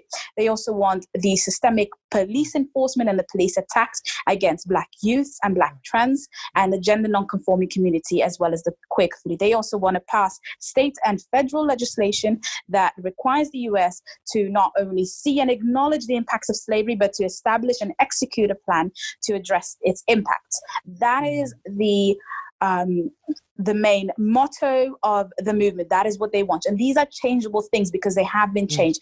The police force, I believe, I don't know what the state was, has been defunded. That is the point. And also a lot of the Black Lives Movement people want to include abolishment of prisons, abolishment of the law enforcement, or the reduction of that, which I absolutely agree with. So I want to point out the the difference between the Black Lives Movement in America and the Black Lives Movement chapter in the UK. They want the same thing, but obviously we don't have a bail system in this country, so that bit of it is taken out. That is replaced by the stop and search one. In America, they had the stop and search, but they have limited it because during civil rights movement and during the early 2000s, they fought against it and they were able to reduce the amount that it happens. In the UK, you can literally be stopped for any reason. A friend of mine was stopped because he looked suspicious and he just came out of boots. I was in the car. They always use because it's called section 60, and they always they always use the term of there are insert incidents many burglaries insert suspicious thing, and there you go. Matches your description. So I want to make sure that we understand that there's a difference in that, and also that there are real life implications for the things that they ask for, other than hearing each other out and listening and talking about racial things and things like that. But we have to acknowledge that there is a reason why there are ethnic facts and figures. There is a reason for that. There is a reason why black people are 3 times more likely to be stopped and searched compared to an Asian person. Why black women are 5 times more likely to die in childbirth. Why black women are 7 times more likely to be arrested. Why black men are 9 times more likely to be arrested than their Asian counterparts. Why predicted grades is often racist and black children are often given lower expectation and predictions when actually they take the test and they have a higher one. And that is another thing that we have in the UK. We also have obviously the issue of the racial divide when it comes to care and people who work in care as well. So there's a large amount of the people who work as social workers and support workers who are of Asian and black minority group who face absolute discrimination both in pay and language from both their staff members, their colleagues, and the patients that they serve. Then you have obviously the fact that we have the immigration policies that we have. We just had the Windrush generation happening. We had also Grenfell Tower happening, right? So Sadiq's experience and Farhan's experience, although they are both black people and you're black men, are going to be vastly different. Farhan is going to go to school, and yes, you're going to experience certain racial disparities and you're going to experience certain abuse and things like that because you're an Asian man. That is a simple fact that no one denies and no one will. But here's the thing: you have the option of being seen as intellectual. You have the option of being seen as still a human being. You have the option of being still a child. Yes, you're a bit more hyper vigilant than your white counterparts, but then you have a black child who is 9 years old, who goes to school. The teacher says, "Oh, he talks too much. He laughs too much. He's always talking too much." Okay, two black kids sitting next to two black kids sitting next to each other. It's a gang. Yeah. Right. Black little kids are going to school and they have their afro hair out. It's like you're being you're distracting the classmates. Yeah. You wear your braids. You're being ghetto. So there's a lot of things that the Black Moons chapter tries to reinforce. Here in the UK, you can still be fired from jobs and you can still be excluded from school for having your natural hair. That does not happen to Asian people. Then we have another point to talk about. How is it that Asian communities and the Turkish community and the Arab community has a large foothold systemically in the body care of black people and the hair care of black people? I go into shops and I am followed by Asian people, right? So one of the reasons I came on the show is because I think a lot of people are forgetting, and I want to say this: there's not just white privilege, which I hate that term. I hate white privilege because it's so nice, it's so sweet. I prefer the term white complicity, because you are complicit in the oppression of my people. And the same thing for Asian complicity. And that is something people forget. And I say Asian because you're Asian, and I want to point this out to you. You're here now on your radio show, and I know it's a bit hot and things like that, and I don't mean to be rude or anything. No. Here. There's one thing about the show. You have to be honest and open. Yeah, and I don't want you to take an offense to that, because if I do, I'll let you know openly, and trust me, I'll go all guns blazing. I'm not going to sit back. No, anyway, go on, yeah. Hello? Did I scare her away? Suza. She was just about to make the pinnacle point. She was about to make the main point. Oh, man. Have you lost her? I hope not. During pandemic discussing the Sorry, Suza, do you want to try that? Just try that again, because we lost you. We lost you up until the point that you said that you wanted to make a point towards me. Okay, yes. So what I was going to say is you, as an Asian man, have two black people on your show right now, right? Yeah. So the both of us are discussing things. Yeah. This is going to be profitable for you, whether this is financially or whether this is you getting clout from this. You profit from that, right? Even though you're doing a good thing, I'm not saying you're profiting in monetarily. You might not be making money out of it, but you're gaining followers, you're all of these things. Again, that's why I say there's this thing called Asian complicity, which is not often talked about. And I only recently learned about that as well. Okay. So I say Asian people in the UK are subjugated racially. They're subjugated by financial institutions, by the systemic laws and things that are made here. Then you have those same groups who feel the same things that we feel on some level, turn around, follow me in their shops. And I'm your predominant customer. Yeah. Right? I'm buying cocoa butter. I'm buying shea butter. I'm buying all of these things. You follow me. You charge me £6 for an item that I can get for £4 off the internet. And I used to think I'm supporting small businesses. That's what I used to think. Yeah. Back in the day, that's what I used to think. I used to, go to your local guy and buy from him. And I said, you know what? I'm not supporting local business. I am supporting someone to abuse me. That is what I'm doing. Every day I come in there and I buy something from you and you follow and you make jokes. And the thing is, they don't make jokes about my hair because, again, my hair is not for C. And I've got the kinky hair. So here's the thing. And I look and I see an Asian man laughing at this black woman who tried to ask him for advice about which product is better. This is the shop that you work at. This is your clientele. You're laughing at her. And she said, do you have anything that matches this texture? Right? And he looked at me as if I'm supposed to laugh with him because I don't have the same texture hair as her. But I don't play that games. So I told him, listen, don't talk to me. Please, what you're doing is wrong. But that's what I'm saying. That this thing, what people need to talk about is the complicity of Asian people in the UK on upholding the racist system that they benefit from and that we are held under. Right? So you're doing your show now. It's all enjoyable and we probably have a lot of Asian followers and they're listening. And that's why I want to really come on it. I wish I did. You do have a lot of Asian followers. I know. I've checked your little following list and I'm saying, okay, let me make this point today. This is why I'm here. So I want to say to Asian people listening, I want to say, okay, you may be nice to your black friend. You may respect them as a human being and you may be friendly and you would offer them all the things that you need, but you do that only because you're their friend. That is why you do it. And what I want you to do is when you're in a hiring position, when you're in a shop with your uncle, when you're talking to your mom, when you're at a birthday party, when you're walking down the road and your auntie, your cousin, your best friend make a sideway comment and you know it's a sideway comment, say something. Do something. Say, hey, you know what? Don't put that judgment on that person. Right? Don't do this. Don't you dare question black Muslims whether they're Muslim enough when your group has been the last people that have joined Islam. So don't you dare say that to me. Don't come and tell me, oh, Black Lives Matter, but what about Palestine? What about this? And I'm like, you know what? What about Palestine? Why don't you talk about it? Why have you not been talking about it? So I want to say to Asian people listening,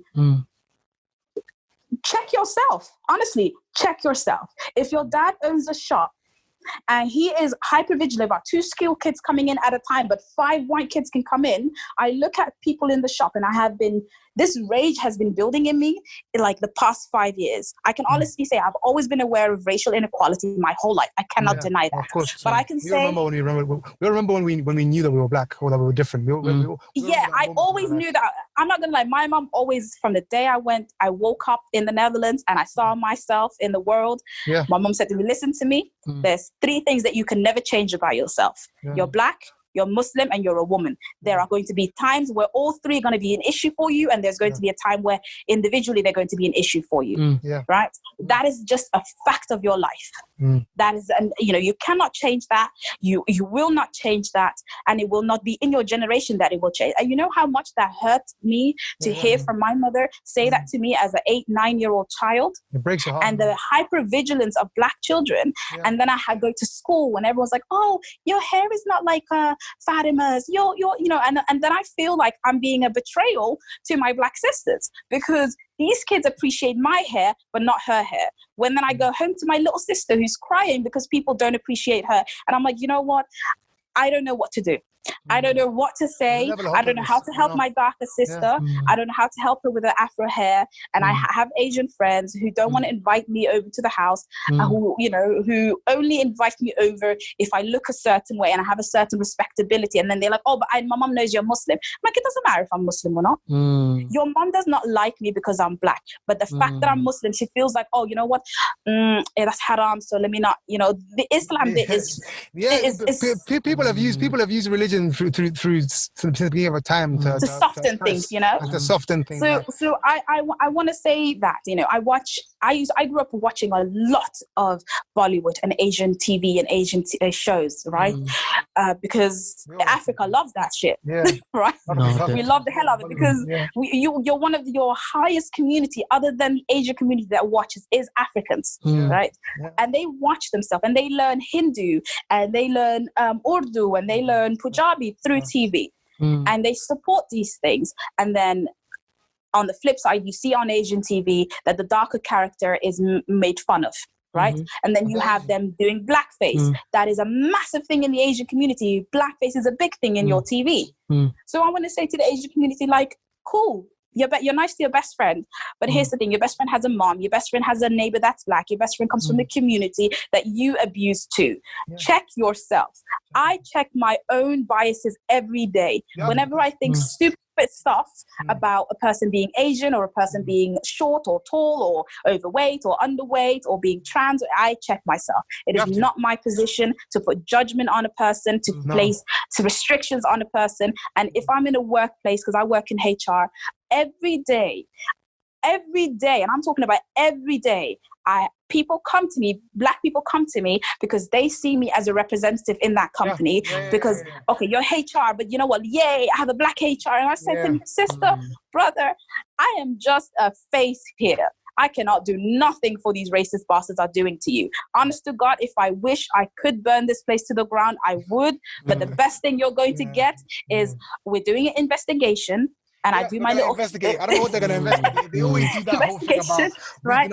And our society, they will do that stuff. It's true. Yeah, and the most complaints and racism I have had is not black on white; it's black on Asian. I have black people coming in every day, specifically be about an old company of mine. It was an Asian manager there who was brutally racist. He wasn't saying the N-word. He wasn't saying black people are bad, but he was giving them tasks and expectations that were inhuman. You cannot send someone a message at 4 p.m. on a Friday and say this needs to be done at 5 p.m. where this project is 300 hours work.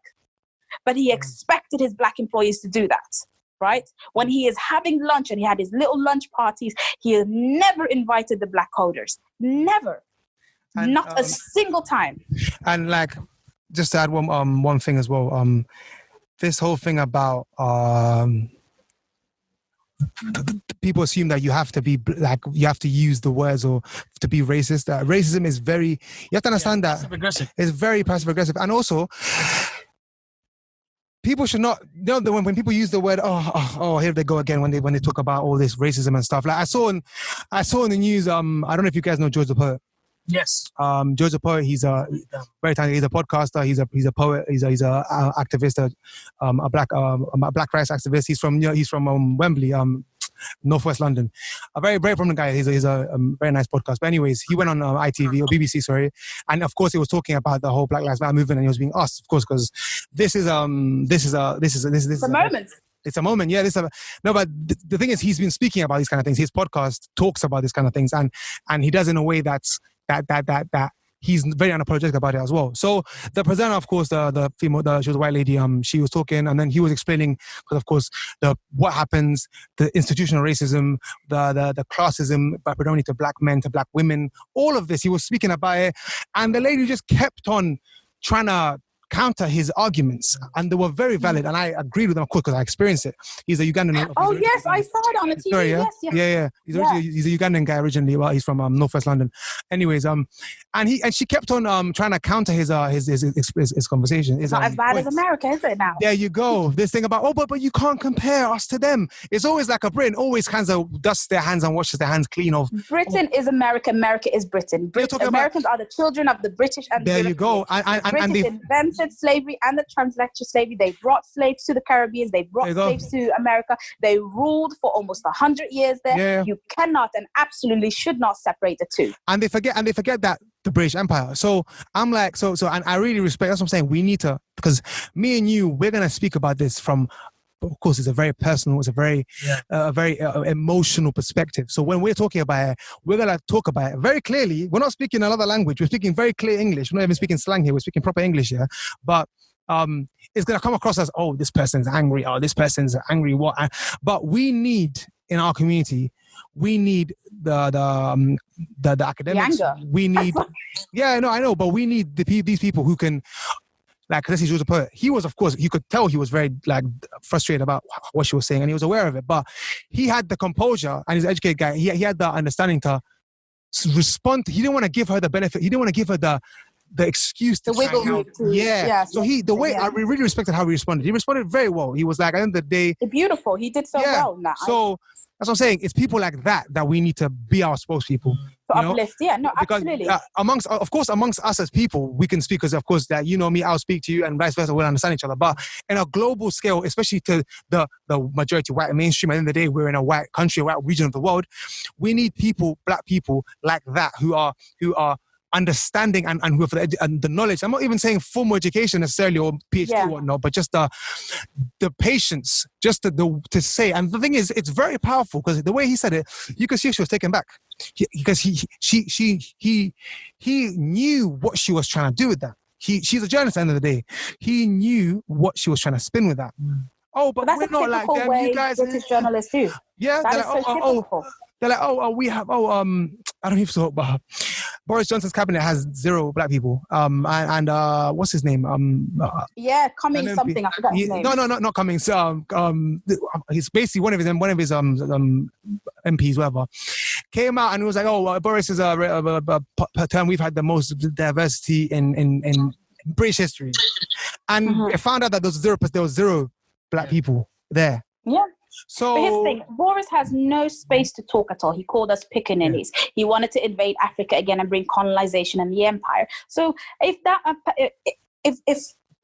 cannot be racist, I do not know what racist is. Saying that, black people have watermelon smiles and we're pickaninnies, and you're hearing in parliament about niggas on a log, and then saying it's a turn of phrase. Yeah, they use sayings and whatnot as a means of that. I know, but fine. Okay. Fine is very. Yeah. I do have one question for you. Yeah, this I must say, this is the most quiet I've ever been. I didn't expect myself to be this quiet, I have one question for you. Sorry. I have a question. How you said that your parents have their own racial biases, or not racial bias, sorry, their own anti-black views, because we have to be specific here, because we're talking about black people. So your own parents have anti-black views, and you have noticed these anti-black views because of the way they, I guess, either view or treat your friends who are black.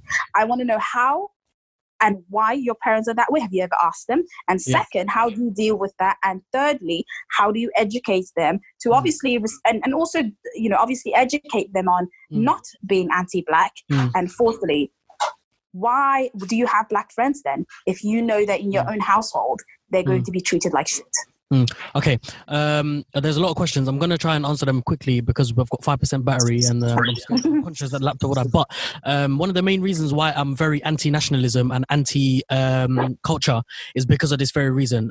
Within our society, I believe there is a lot of cultural baggage which is carried around from one ethnicity to another. And especially in my community, the Southeast Asian community, there is a lot of cultural baggage. Even within ourselves, in every aspect, there is a roboticized sense of you have to follow this manual in order to be accepted within this community. And so, my parents know it's wrong. Of course, they know it's wrong. Every family know it's wrong to discriminate against other people, but they still do it. Because they have, it's active, because it's active, and because they know this is the manual that we need to follow in order to. Well, this is the manual that they follow because they feel like this is the way that you need to live your life. And so, this conversation happened many years ago. But when I approached them about it and I said, "Yo, do you not think this is a bit mad?" And they said, "Yeah, of course, it's a bit mad." But that's it. That's where the conversation would end. Yeah, they're aware. They're conscious. Of course. Everyone's conscious about their actions. No one does anything robotically. Then why do you let it slide? And that's where I have a problem with it. My mother says some crazy stuff. Yeah. When I'm talking about some really insane, a lot of Model, really insane stuff. theories that my mom has in her head. And I'm not talking about like anti-black views. I'm not talking about that. I'm talking about when it pertains to the gay community and people who are not Muslim. My mom has some insane ideas, right? Yeah. I've been checking her since I was born. Yeah. Okay. Same. And the woman that my mother is now, and I'm 30 years old, and the woman that my mother is now, and she is passing her, whatever her age she's passing, I don't even know. And that's how unimportant age and birthdays are in my community. You know? They're just numbers. My mom's alhamdulillah, I'm alive. We continue. But my mom, the way she was and how she had these views, I counteracted them by giving her books and talking about having experiences, and then also seeing my best friend being kicked out of his household and having nowhere to go because he was gay, and my mom having him in our house. She realized that, okay, the bullshit that I say to you guys has real effect. And bullshit, it doesn't just have effect on you, it has effect on your friends, your neighbors, your society. So she stopped that shit. So I want to ask, how have you, if they have stopped, how did you get them to stop? And if they haven't stopped, what are you doing to stop that? I don't know whether they've stopped, because unfortunately, there are people in this world who, we're very fortunate to be this conscious, because we understand the way the world works. We understand how people are and why they behave the certain way that they do. But unfortunately, there are people out there who, despite knowing what they're doing, they can't do anything to reverse the action. And that's just the reality of the way things are. And I know you're not going to like that response. And I don't like that. I don't particularly like that response. But you can only bash someone so long and get so far. That response was nonsense.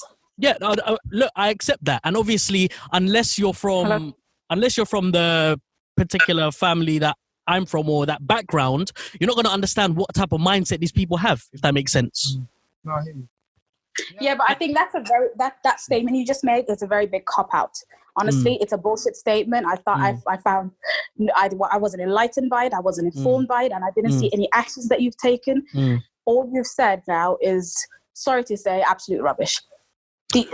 You have to do things to change things. You cannot say, oh, this is just the way they think because of this and this and this. And so because the thought process of your parents has real effect on real people. Right? So they may not be shouting the N-word down the street. Yeah. Okay, what do your parents do for work? My dad is a school bus driver. So in the morning he delivers disabled children to school, and my mum is a housewife. Okay, so your dad then has a real effect on the world because he's out more than your mother, right? So your dad is going to work with kids. The kids that he probably comes in contact with is a mix of people, whether they're white or black or whatever other variety of people that they are. He comes across them. So he has anti-black views. He goes to a place where he goes to not just a place where kids are vulnerable. He goes to really vulnerable kids, and he's in contact with really vulnerable children. Right, with anti-black views, and some of these kids are going to be black. Do you not think this is going to seep out somehow, some way? No, because I know my dad, and I know there's levels of anti-black, and I don't want to use the word anti-black. I want to say a discriminatory sort of label. No, because do you know what I mean? Saying discriminatory in the so his thing, that is fine in a separate context, because the context we're talking about right now is black people. So I want to be clear in the language that we use. It is anti-black rhetoric, and it's anti-black prejudice and anti-black bigotry, not anti-Asian, not mixed Asian and Arab. We're talking about specifically black and black mixed people. Your father, and I'm not saying he's a racist and he's out. Well, actually, I am saying he's a racist because you said he has anti-black views, so he's racist, and that's the thing. Being anti-black means you're racist. Whether you like it or not, if I have negative views about Asian people, I am a racist, and I accept that. But I don't have those negative views, and I don't believe I have those views. Someone else might say I do, but I personally know that I have never. So let me just interject before you finish. You have to understand that we as people there's so many. The human psyche and the human being is so complex. And our subconscious, we're not even constantly aware of our views. We think everyone has prejudices. We have these mentalities, and you may me and you may actively say that we may not have insert like anti-Asian or anti-whatever or anti even other black people, whoever it is, but this of course it's a black conversation. But really and truly, there may be a situation in your life when you realize that you do, and then now your responsibility now, once you become aware of that, is to change the narrative. So you can't. At the end of the day, you have to understand that. I understand that. Yes, there is a lot of anti-blackness in Asian communities and whatnot, but we have to understand that this is a thing that the future generation, I personally believe that if we're going to move past this, we're looking at my generation, we're looking at the generation after me, because I know it's nonsense, and because I know whatever thoughts that he has is nonsense. There's only so much that I can do. Change anything. No, I'm not saying you can do anything. That is the thing. I'm not saying that. What I'm saying is you have an ability to educate because he's your parent. Yeah. Right? I don't have that ability. You have contact with him. Another person doesn't have contact with him. You are his child. So he is much more likely to have a sympathetic hearing towards what you're saying. He has a better understanding of and more options of listening to you than he would say, than some random person. Right? So what I'm saying is, I personally do not look at an Asian person and then say, okay, this is how I'm going to disadvantage your life. This is how. No one does that. Most people don't do that in any racist situation, right? It is just you do things and then you realize, oh shit, what I did is racist. What I did was offensive and harmful and had consequences for this person because I had racial biases and I had racial prejudice. And some are just downright dirty and racist to do it on purpose. But there's a breakdown in that. But you're saying that your father has anti-black sentiments and views, and so does your mother. Your father is in contact with vulnerable children. So if he's racist, and that's the thing, and I hate, maybe it's hard for you to hear it, but if your father has an issue with black people, then he's racist. Simple as. And you know, he's in contact with vulnerable children who are extremely vulnerable compared to the normal one. And like I said, there's more people, I hear more black people saying they experience harder racism, more harsher racism from Asians in this country than they do the white British guy. Okay. You know, that is the majority. And that's what I say, if you put to the people listening, if your parent has stupid views that you do not agree with, racist views, sexist, whatever the view is that is harmful towards people,